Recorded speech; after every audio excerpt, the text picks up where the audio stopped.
Hello, good morning students. Now we're discussing 12th class chemistry and your today's topic is allotropic forms of sulfur. Okay, so last video में मैंने आपको chemical properties of ozone uses test वो complete करवा दिया था. तो आज का आपका topic allotropic forms of sulphur है. ठीक है, सल्फर की कई सारी एलोट्रोपिक फॉर्म्स होती हैं जिनमें से हम कुछ सेलेक्टिव पढ़ेंगे. There are many allotropic forms of sulphur. ठीक है, जिनको हमने मेनली 3 कैटेगरी के अंदर डिवाइड किया है. सल्फर के एलोट्रोपिक फॉर्म 3 तरह की हो सकती है. नंबर 1, इट इज होमोसाइक्लिक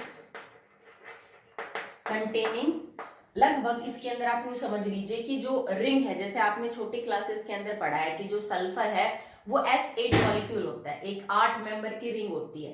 पर जरूरी नहीं है बेटा कि सल्फर सिर्फ S8 मतलब 8 मेंबर की रिंग में ही एग्जिस्ट करता है. ठीक है, जो रिंग है वो 6 से लेके 20 एटम ऑफ सल्फर तक की हो सकती है. तो homocyclic sulphur containing 6 to 20 atoms of sulphur in ring. आपने जो रिंग पढ़ी है दैट इज ऑक्टेटोमिक 8. ठीक है, वो स्टेबल है, दैट्स व्हाई. बट 6 से लेके 20 तक के एटम्स रिंग के फॉर्म में मिल सकते हैं. नेक्स्ट सेकंड होता है इट इज नोन एज कैटिना, जिसको इसके अंदर Sn होते हैं, मतलब कोई नंबर फिक्स नहीं होता सल्फर का. यूं समझ लीजिए एक तरह का पॉलीमर है, चेन पॉलीमर होता है सल्फर, जिसमें बहुत सारे सल्फर आपस में जुड़ते चले जाते हैं. दैट्स व्हाई मैंने N लिखा हुआ है. अगला है अनस्टेबल सल्फर मॉलिक्यूल. ये बहुत हाई टेम्परेचर पे बनते हैं. ठीक है, ये मतलब नॉर्मली रूम टेम्परेचर पे एग्जिस्ट नहीं करेंगे, मोर देन 1000 केल्विन टेम्परेचर पे. ये अनस्टेबल मॉलिक्यूल है जिसमें आपका जो सल्फर का नंबर है वो 2 तक हो सकता है, S2 तक हो सकता है. ओके, तो हमने 3 तरह से क्लासिफाई किया सल्फर के जितने भी एलोट्रोपिक फॉर्म्स है उनको. ओके, इसमें वो जिसमें 6 से लेके 20 तक सल्फर एटम रिंग की फॉर्म में जुड़े हुए हैं.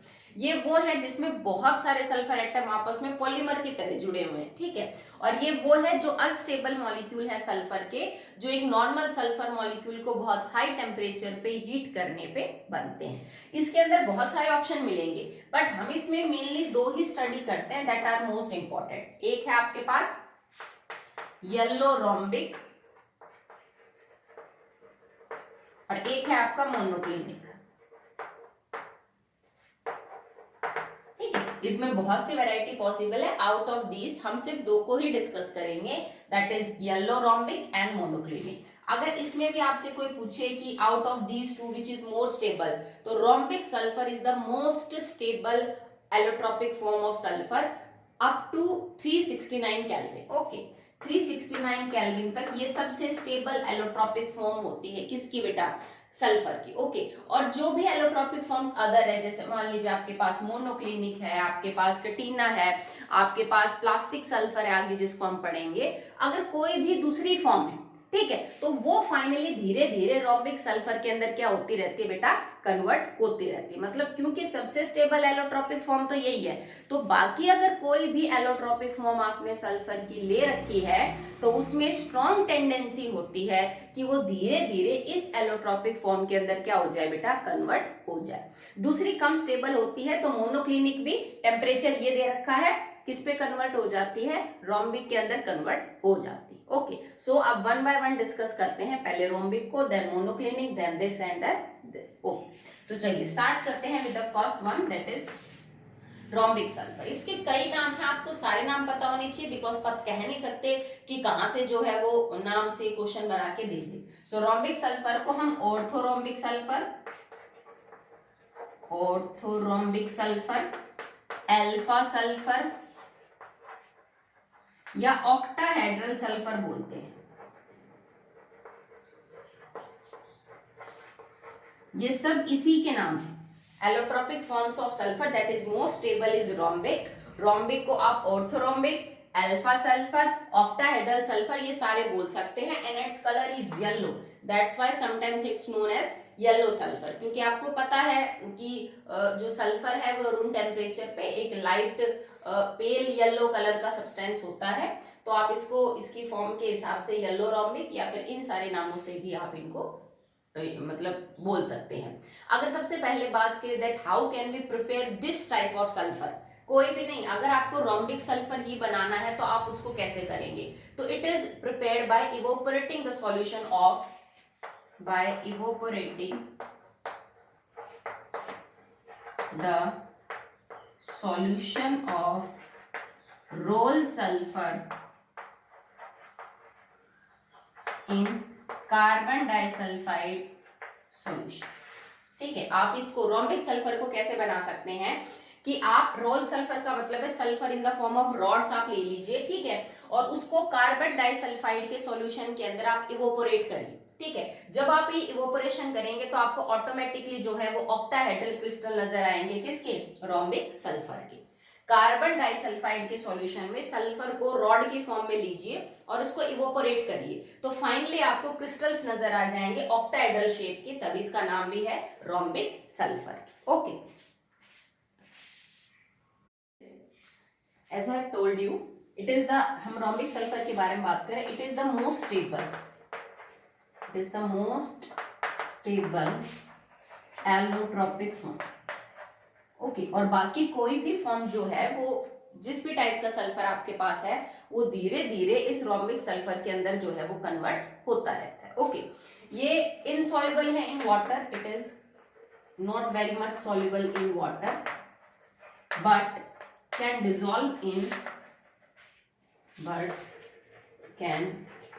dissolve in like benzene, ether, उसके बाद अल्कोहल, मतलब नॉन पोलर जो आपके पास सॉल्वेंट है उनमें अच्छा खासा सॉल्युबल है, बिकॉज खुद मॉलिक्यूल नॉन पोलर है और पानी में बहुत ज्यादा सॉल्युबल नहीं है। It is quite soluble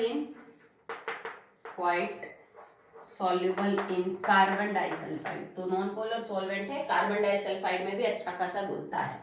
next, this rhombic sulphur, मैं छोटा सा आर लिख देती हूँ for rhombic, this rhombic sulphur can dissolve in sodium sulphide Na2SO3 boiling, मतलब आपने अगर गरम, boil and concentrated sulphur rhombic concentrated और बॉइलिंग सोडियम सल्फाइड के अंदर डिसॉल्व होता है to form Na2S2O3 and it is known as sodium thiosulphate. Okay, तो दिस रिएक्शन इज इंपॉर्टेंट, इसको आप नोट कर लीजिएगा, ये रिएक्शन बहुत इंपॉर्टेंट है कि कौन सी एलोट्रोपिक फॉर्म है सल्फर की, that on reaction with concentrated and boiling sodium sulphide can form sodium thiosulphate, या यूं पूछ लेंगे ये इसके साथ रिएक्शन करके बताइए प्रोडक्ट क्या बनाता है, तो सोडियम थायोसल्फेट एक इंपॉर्टेंट कंपाउंड है जो रोम्बिक सल्फर बना सकता है सोडियम सल्फाइड के साथ रिएक्शन करने के लिए। Okay, it has little electrical and thermal conductivity, मतलब थर्मल कंडक्टिविटी, हीट को कंडक्ट करने की, इलेक्ट्रिसिटी को कंडक्ट करने की जो प्रॉपर्टी है वो बहुत ज्यादा नहीं होती, थोड़ी बहुत ही इसके अंदर देखने को आपको मिलती है। Okay, so that will be all about the rhombic sulphur. बात करते हैं अबाउट द मोनोक्लिनिक सल्फर। तो मोनोक्लिनिक सल्फर क्योंकि बेटा उतना स्टेबल तो नहीं है जितना रोम्बिक सल्फर है, बट अगर आप इसकी स्टेबिलिटी चेक करना चाहते हो तो आपको एक टेम्परेचर लेना पड़ेगा जिससे ऊपर ये स्टेबल है, उससे नीचे रोम्बिक सल्फर स्टेबल होता है, तो मोनोक्लिनिक वहां पे स्टेबल नहीं मिलेगा, and the temperature is 369 kelvin. अब हम सेकंड बात कर रहे हैं मोनोक्लिनिक सल्फर।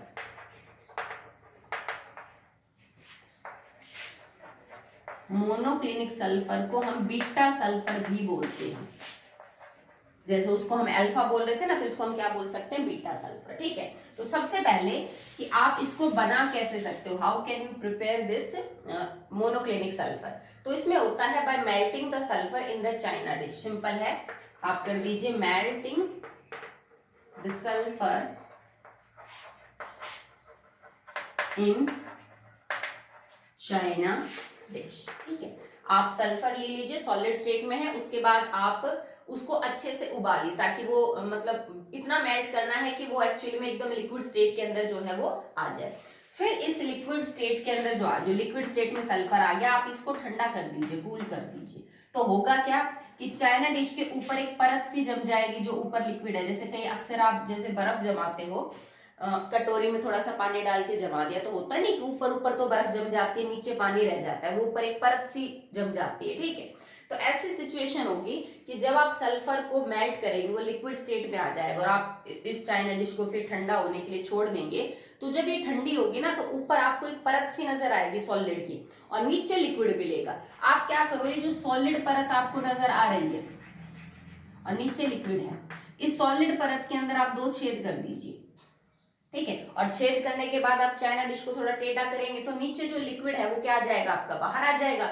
इस नीचे लिक्विड के बाहर आने के बाद आपको यहाँ क्रिस्टल्स नजर आ जाएंगे, किसके, मोनोक्लिनिक सल्फर के, ठीक है। क्या करना है, सल्फर को लेके उसको मेल्ट करिए और फिर चाइना डिश को ठंडा होने के लिए छोड़ दीजिए। चाइना डिश जब ठंडी होगी, उसके अंदर का जो लिक्विड है, ऊपर तो सॉलिड परत से जम जाएगी, नीचे लिक्विड है, उस सॉलिड परत में छोटे से 2 छेद करके उस लिक्विड को आप बाहर निकालो, जो नीचे बचा हुआ है चाइना डिश में। उस लिक्विड के निकलने के बाद आपको नीचे उसके क्या नजर आ जाएंगे, क्रिस्टल्स नजर आएंगे, किसके, मोनोक्लिनिक सल्फर के, okay. It is stable only above 369 kelvin, ये इससे ऊपर ही स्टेबल रहेगा, इससे नीचे नहीं रहेगा, क्योंकि 369 केल्विन से जो नीचे है वो रोम्बिक सल्फर स्टेबल होता है, मोनोक्लिनिक नहीं। इसका मतलब ये वो टेम्परेचर है जिसपे एक्चुअली में दोनों सल्फर को एग्जिस्ट करते हैं, ठीक है। कैसे, जैसे रोम्बिक सल्फर और इधर आपका है मोनोक्लिनिक सल्फर। अब देखो, मोनोक्लिनिक सल्फर जो है वो आपका कब बनेगा, if temperature is more than 369 kelvin. अगर आपका टेम्परेचर 369 केल्विन से ज्यादा है तो इसका मतलब मोनोक्लिनिक सल्फर स्टेबल होगा, रोम्बिक भी मोनोक्लिनिक में कन्वर्ट हो जाएगा। If temperature is less than 369 kelvin, मतलब 369 बड़ा है, बाकी टेम्परेचर आपका कम है, तो मोनोक्लिनिक किस में कन्वर्ट हो जाएगा, रोम्बिक में। तो मोनोक्लिनिक सिर्फ इस टेम्परेचर से ऊपर स्टेबल होता है, इससे नीचे रोम्बिक स्टेबल है। और ये वो टेम्परेचर है 369 जिसपे both the forms rhombic and monoclinic को एग्जिस्ट टुगेदर, ये एक साथ एग्जिस्ट करती हैं, और ऐसे टेम्परेचर को हम बोलते हैं transition temperature. This temperature is known as transition temperature, okay. Now it is not very soluble in water, so not soluble in water, ठीक है। तो पानी के अंदर ये बहुत ज्यादा जो है वो सॉल्युबल नहीं होता है, ठीक है। लो लास्ट हमने डिस्कस किया था रोम्बिक, वो भी बहुत ज्यादा पानी के अंदर बेटा सॉल्युबल नहीं था। अब बात करते हैं इनके स्ट्रक्चर की। तो अगर तुमसे मैं यूं कह दूं कि बेटा मोनोक्लिनिक सल्फर उसका क्या फॉर्मूला होगा, रोम्बिक सल्फर उसका क्या फॉर्मूला होगा, तो बेटा दोनों का ही फॉर्मूला S8 है, मतलब दोनों मॉलिक्यूल्स है ऑक्टाएटॉमिक। रोम्बिक और मोनोक्लिनिक सल्फर दोनों S8 की फॉर्म में पाए जाते हैं मॉलिक्यूल्स। अगर आप इनको जैसे सॉलिड स्टेट की बात करें, बिकॉज S8 इज सॉलिड, तो ये मॉलिक्यूलर सॉलिड्स का एग्जांपल है। हमने फर्स्ट चैप्टर में सॉलिड्स की क्लासिफिकेशन की थी ना, क्रिस्टलाइन अमरफस, ठीक है। तो उसमें ये मॉलिक्यूलर सॉलिड है, ठीक है। अगर मैं ये कह रही हूँ कि भाई दोनों ही S8 हैं, दोनों ही मॉलिक्यूलर सॉलिड्स हैं, दोनों ही रिंग की फॉर्म में स्ट्रक्चर बनाते हैं, ठीक है, ओपन नहीं है, रिंग है दोनों की, S8 की रिंग बनाते हैं, तो दोनों के अंदर स्ट्रक्चर वाइज डिफरेंस क्या है। तो अब आप स्ट्रक्चर वाइज डिफरेंस देखिए रोम्बिक एंड मोनोक्लिनिक के अंदर।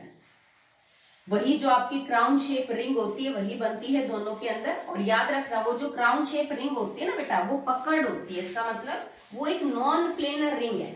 मैं बोर्ड पे बनाती हूँ तो ये तो 2 डायमेंशन में बनेगी, आपको लगेगा कि प्लेनर है, पर ये जो क्राउन शेप की रिंग है ना, ये 3 डायमेंशनल होती है, और सारे जो सल्फर के एटम है वो एक प्लेन के अंदर नहीं होते हैं, ये एक नॉन प्लेनर रिंग होती है, ठीक है।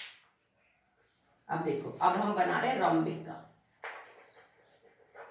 और इधर हम बनाएंगे मोनोक्लिनिक का स्ट्रक्चर,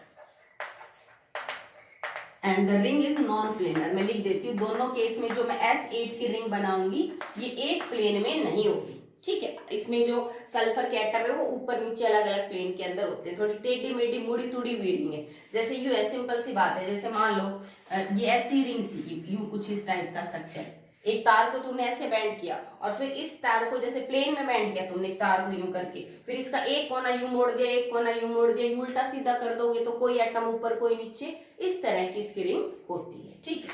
अब देखिए, अगर आपको रोम्बिक की, now the structures of rhombic and monoclinic sulphur. So rhombic sulphur में it is like this,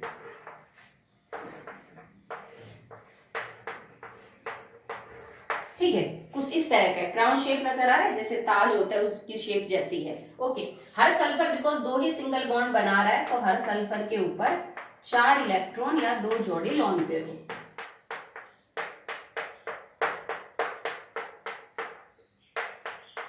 okay, अब ये तो एक है, क्योंकि ऐसा तो है नहीं कि रोम्बिक में एक ही एसिड मॉलिक्यूल होगा, बहुत सारे मॉलिक्यूल्स होंगे। तो दूसरा जो मतलब एसिड की रिंग है वो कैसे फिक्स होती है, इसके जस्ट नीचे। तो आप दूसरी रिंग ऐसे बनाएंगे।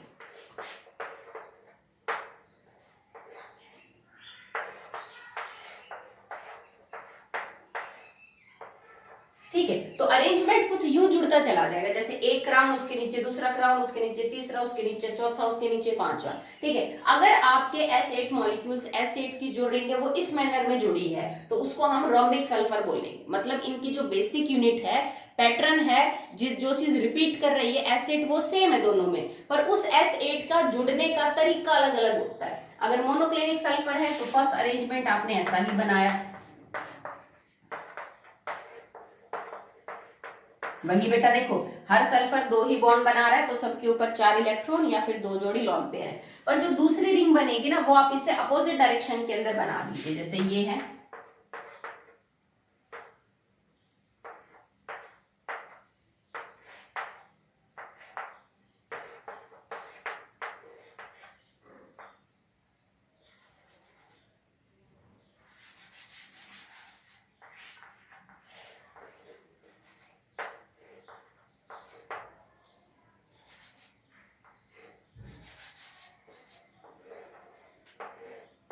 ठीक है, कुछ इस तरह का अरेंजमेंट आपको देखने को मिलेगा कि एक जो क्राउन है उसका जो ऊपर है, ये जो स्पाइक सी नजर आ रही है आपको ऊपर की तरफ है, तो दूसरी इससे अपोजिट मिलेगी, मतलब एक यूं और एक यूं मिलेगी। अगर इस तरह का अरेंजमेंट देखने को मिलेगा तो दैट इज मोनोक्लिनिक सल्फर। और अगर ये आपस में एक साथ जैसे टाइटली फिट सी इस तरह से पैटर्न आपको मिलेगा then it is a rhombic sulphur. ठीक है, तो हमने दोनों जो फॉर्म्स है वो कंप्लीट कर ली हैं कि रोम्बिक कैसा है और जो आपका मोनोक्लिनिक है वो कैसा है।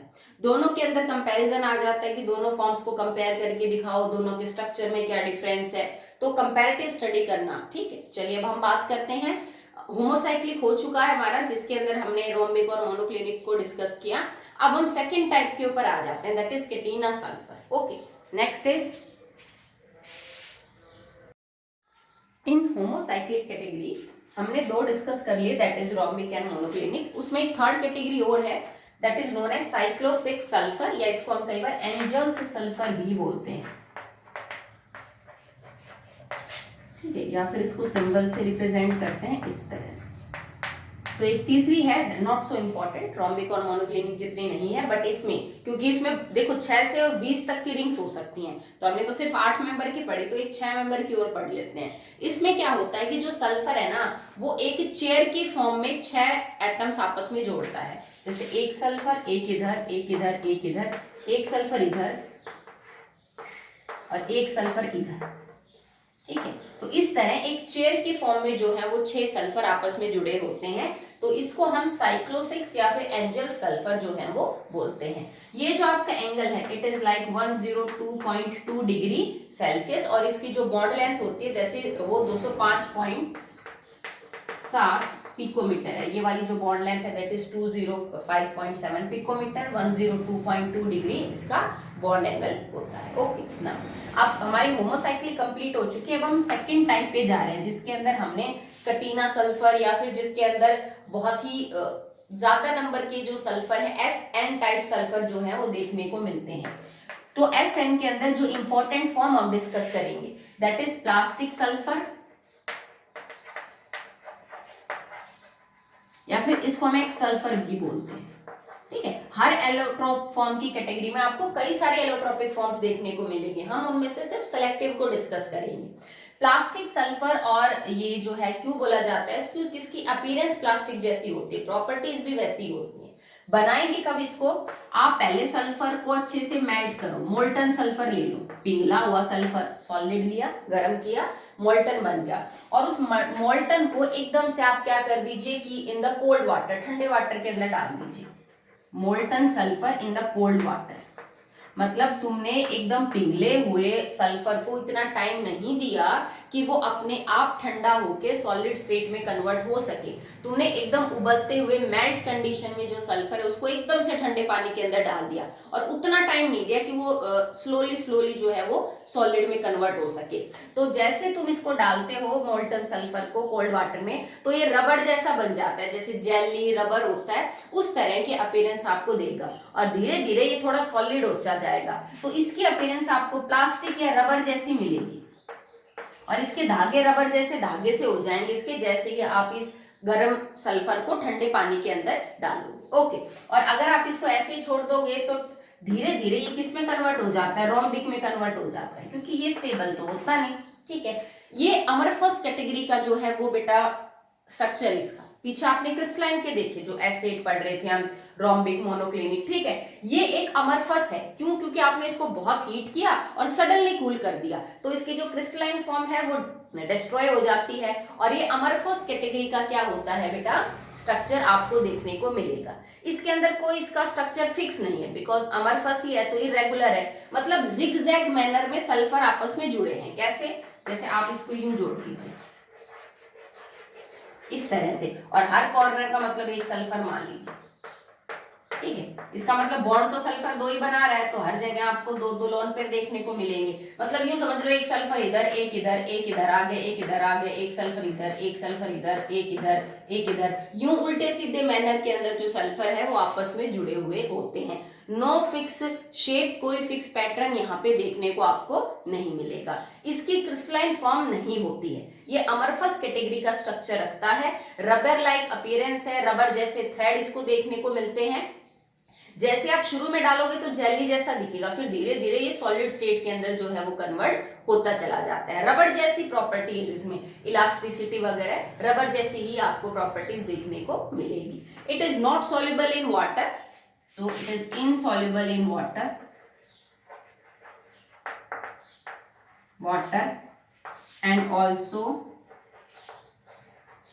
इन कार्बन डाइसल्फाइड। ना तो मतलब ये कार्बन डाइसल्फाइड के अंदर डिसॉल्व होता है और ना ही ये किसके अंदर डिसॉल्व होता है, वाटर के अंदर डिसॉल्व होता है। ठीक है, अगर आप कलर की बात करें तो देखो रोम्बिक सल्फर येलो कलर का था, थोड़ा लाइट येलो का। अगर आप मोनोक्लिनिक की बात करें तो वो और थोड़ा डल येलो कलर का हो गया था, मतलब उसका जो पीला कलर था वो इतना ज्यादा नहीं था। बट इसका जो कलर है रोम्बिक का वो ट्रांसपेरेंट येलो होता है, मतलब बहुत ही लाइट येलो होगा जिसके आर पार यू कैन सी। और बिकॉज अमरफस कैटेगरी का है ना, तो इसका जो मेल्टिंग और बॉइलिंग पॉइंट है वो कोई फिक्स नहीं है। जबकि जो आपने रोम्बिक और मोनोक्लिनिक देखे थे that are of crystalline category, तो उनका जो मेल्टिंग और बॉइलिंग पॉइंट मिलेगा आपको क्या मिलेगा बेटा, वो फिक्स मिलेगा। ओके, प्लास्टिक सल्फर को तो इवन हम सुपर कूल्ड लिक्विड भी बोलते हैं, सुपर कूल्ड लिक्विड, जैसा कि ग्लास के लिए यूज करते हैं ना, ये वाले टर्म हमने फर्स्ट चैप्टर में पढ़ा है।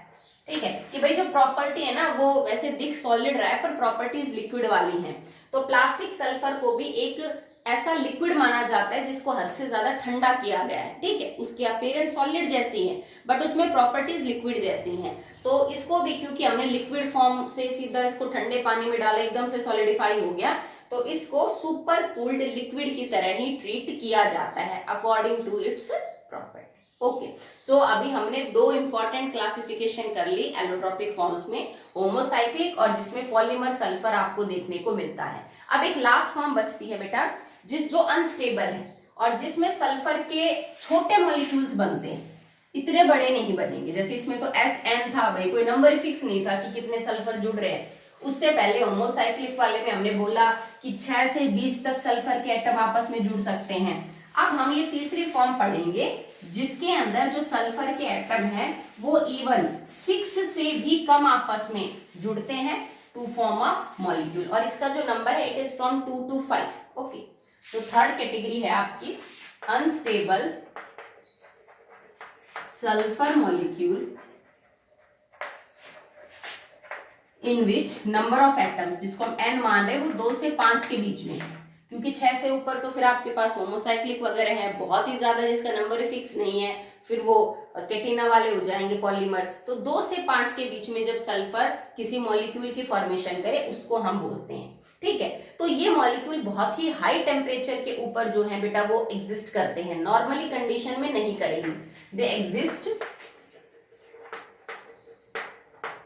एट वेरी हाई टेम्परेचर, जब आपका सल्फर वेपर स्टेट में हो।